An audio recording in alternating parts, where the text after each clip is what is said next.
নমস্কাৰ আপোনালোকৰ বাবে আৰু এটা গুৰুত্বপূৰ্ণ ভিডিঅ' আনিলোঁ। পঞ্চায়ত বিভাগৰ চাকৰি মুকলি কৰিলে 2026। ইয়াৰ খালী পদ আছে 24,492টা। শিক্ষাগত যিটো অৰ্হতা 10 পাছ, 12 পাছ আৰু গ্ৰেজুৱেট যদি পাছ কৰিছে তেনেহ'লে এই পোষ্টত এপ্লাই কৰিব পাৰিব। পঞ্চায়ত বিভাগৰ চাকৰি হয়। ইয়াত বয়সৰ যিটো আছে 18 পৰা 45 বছৰলৈকে বয়সৰ সময়সীমা আছে। ইয়াত গ্ৰেড 3 আৰু গ্ৰেড 4 লেভেলৰ পোষ্ট হয়। মেল ফিমেল সকলে আবেদন কৰিব পাৰিব। অসমৰ সকলো ল'ৰা ছোৱালী সেইটো পোষ্টত আবেদন কৰিব পাৰিব। যদি এতিয়ালৈকে আবেদন কৰা নাই সোনকালে আবেদন কৰি ল'ব। 31 জানুৱাৰীলৈকে লাষ্ট ডেট হয় আবেদনৰ। আৰু সেইটো ভাল পোষ্ট হয়। আৰু যদি ফাৰ্ষ্ট টাইমৰ কাৰণে মোৰ ভিডিঅ'টো চাই আছে এতিয়ালৈকে ছাবস্ক্ৰাইব কৰা নাই ছাবস্ক্ৰাইব কৰি ল'ব, কিয়নো ডেইলি এটা দুটা ইনফৰমেশ্যন ভিডিঅ' আপোনালোকক দিয়ে থাকোঁ। এতিয়া ভিডিঅ'টো কি আছে সম্পূৰ্ণলৈ চাই থাকিব। ষ্টেপ বাই ষ্টেপ এটা ভিডিঅ'তে গোটেইখিনি তথ্য কৈ দিম। ভালকৈ আপোনালোকে বুজি ল'ব। গোটেইখিনি তথ্য দি আছে এটা ভিডিঅ'তে। হ'ব, নেক্সট আৰু এটা ভিডিঅ' আনিম, চাই থাকক। নমস্কাৰ, আপোনালোকৰ বাবে আৰু এটা গুৰুত্বপূৰ্ণ ভিডিঅ' আনিছোঁ। পঞ্চায়ত বিভাগৰ ফালৰ পৰা কেইবা হাজাৰ পদ মুকলি কৰিছে। আপোনালোকে ইয়াত জানে, ইয়াৰ আগত এটা মই ভিডিঅ' দিছিলোঁ, তথাপিও আৰু এবাৰ দিছোঁ, কিয়নো লাষ্ট ডেট সন্মুখত আছে। 31 জানুৱাৰীলৈকে আপোনালোকে সেই পোষ্টত এপ্লাই কৰিব পাৰিব। যদি এতিয়ালৈকে এপ্লাই কৰা নাই সোনকালে এপ্লাই কৰি ল'ব। পঞ্চায়ত ৰাজ বিভাগ ৰিক্ৰুটমেণ্ট 2026 নটিফিকেশ্যন আউট ফৰ 24,492টা পোষ্ট আছে।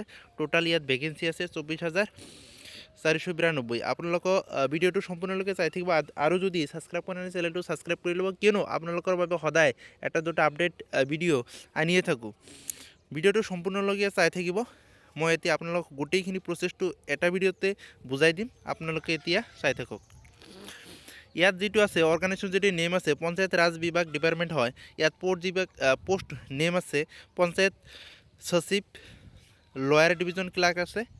Number of post, year total post মানে যেতিয়া মানে বিফ'ৰ ইনক্ৰিজ মানে যেতিয়া পোষ্ট মানে প্ৰথমত আছিল 23,175, তাৰপিছত বাঢ়ি পিনে কি হ'ল 24,492টা পোষ্ট হ'ল। ষ্টাৰ্টিং যিটো ডেট মানে ষ্টাৰ্ট অলৰেডি হৈয়ে আছে।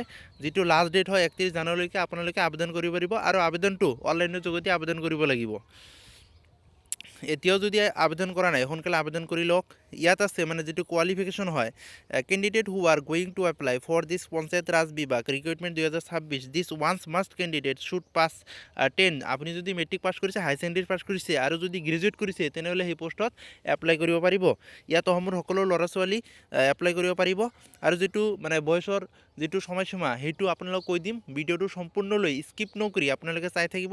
ইয়াত কি কি আছে গোটেই প্ৰচেছটো কৈ আছোঁ। ইয়াত পঞ্চায়ত ৰাজ বিভাগ যিটো এজ যিটো লিমিট হয় 18 পৰা 43, 18 পৰা 45 আছে।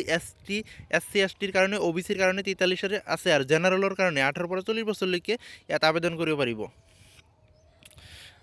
এজ যিটো ৰিলেক্সেশ্যন আছে আপোনালোকে জানে ইয়াত। আৰু ইয়াৰ ভেকেঞ্চি যিটো ডিটেইলছ আছে পঞ্চায়ত সচিব আছে আৰু লয়াৰ ডিভিজন ক্লাৰ্ক। ইয়াত অল ইণ্ডিয়া জব হয়, মেল এণ্ড ফিমেল সকলো ইয়াত কি আছে মহিলা পুৰুষ এপ্লাই কৰিব পাৰিব। ইয়াত অল ইণ্ডিয়া জব হয় এইটো। আৰু অসমৰ সকলো ল'ৰা ছোৱালী সেইটো আবেদন কৰিব পাৰিব। ইয়াত আছে পোষ্ট পে চেলাৰী যিটো হয় ইয়াত এজ বা ৰোল হিচাপত মানে চেলাৰীটো নটিফিকেশ্যন আপোনালোকে আছে, তাৰ পৰা আপোনালোকে চাব পাৰিব।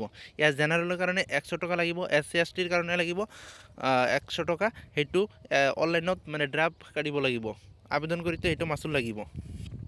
আৰু ইয়াত আছে মানে যিটো এক্সাম হ'ব অনলাইন এক্সাম হ'ব, স্কিল টেষ্ট হ'ব, তাৰপিছত ডকুমেণ্ট ভেৰিফিকেশ্যন হ'ব, তাৰপিছত আপোনালোকক ফাইনেল মেৰিট লিষ্ট দি দিব।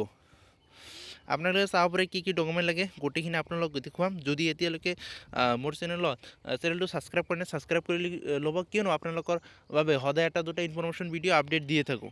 ইয়াত ফটো এণ্ড ছিগনেচাৰ আছে, light colour background photo, education certificate লাগিব 10 পাছ 12 পাছ, কাষ্ট চাৰ্টিফিকেট, ডমিচিয়েল চাৰ্টিফিকেট অথবা PRC যদি আছে তেনেহ'লে PRC যদি অথবা PRC বা ডমিচিয়েল চাৰ্টিফিকেট হ'লে হ'ল। আধাৰ কাৰ্ড লাগিব, কাষ্ট চাৰ্টিফিকেট যদি আছে তেনেহ'লে দিব। আৰু এডুকেশ্যন যিটো চাৰ্টিফিকেট হয় 10 পাছৰ লাগিব, মাৰ্কশ্বিট 12 পাছ, হাই ছেকেণ্ডেৰী পাছত যদি আছে তেনেহ'লে দিব। গ্ৰেজুৱেট যদি পাছ কৰিছে তেনেহ'লে এই পোষ্টত এপ্লাই কৰিব পাৰিব। আৰ্টছৰ হওক কিংবা ছায়েন্সৰ হওক সকলোৱে ইয়াত আবেদন কৰিব পাৰিব। ফটো এণ্ড ছিগনেচাৰ লাগিব ইয়াত। আৰু লগতে ইয়াত দেখিব পাৰে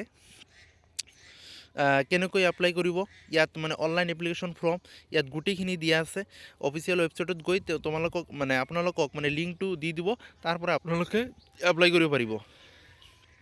ইয়াত দি আছে নাও পে অফ মানে ফিজটো মানে তাতেই মানে কেনেকৈ মানে সেইটো লিংকটো দি দিব, ড্ৰাফ্টটো কেনেকৈ কাটিব গোটেইখিনি তাত দিয়া আছে। লিংকটো আপোনালোকক দি দিম, আপোনালোকে তাৰ পৰা গৈ এপ্লাই কৰিব পাৰিব। আৰু ইয়াত ৰ'ব চাই থাকক ইয়াত কি আছে আৰু সেইটো কৈছোঁ হোৱাট ইজ পঞ্চায়ত ৰাজ বিভাগ recruitment 2026 form apply last date 31 জানুৱাৰীলৈকে আপোনালোকে আবেদন কৰিব পাৰিব। What is exam fee Panchayat Raj বিভাগ ভাৰতী যিটো মানে এক্সাম ফিজ লাগে 100 টকা লাগিব 100 টকা 100 জেনেৰেল OBCৰ কাৰণে 100 টকা SC STৰ কাৰণে 100 টকা লাগিব সকলোৰ কাৰণে 100 ৰুপিজ লাগিব ইয়াত। হোৱাট ইজ দ্য চিলেকশ্যন যিটো প্ৰচেছ হয় চিলেকশ্যন প্ৰচেছটো হ'ব অনলাইন এক্সাম হ'ব স্কিল টেষ্ট হ'ব তাৰপিছত ডকুমেণ্ট ভেৰিফিকেশ্যন তাৰপিছত ফাইনেল মেৰিট লিষ্ট আপোনালোকক দি দিব। কিমান ভেকেঞ্চি আছে ইয়াত কৈছে how many vacancy will be there in Panchayat Raj বিভাগ ভেকেঞ্চি 2026 ইয়াত দেয়াৰ আৰ 24,492 ইয়াত কি আছে পোষ্ট আছে। How can I apply for Panchayat Raj বিভাগ ইয়াত candidate can apply online from official পৰ্টেলত গৈ আপোনালোকে অনলাইনৰ যোগেদি এপ্লাই কৰিব লাগিব। হ'ব আপোনালোকৰ নেক্সট আৰু এটা ভিডিঅ' আনিম। যদি ভিডিঅ'টো চাই ভাল পাইছে তেনেহ'লে লাইক আৰু ছাবস্ক্ৰাইব কৰি ল'ব কিয়নো আপোনালোকৰ কাৰণে আপডেট ইনফৰমেশ্যন ভিডিঅ' ডেইলি এটা দুটা আনি থাকোঁ। হ'ব।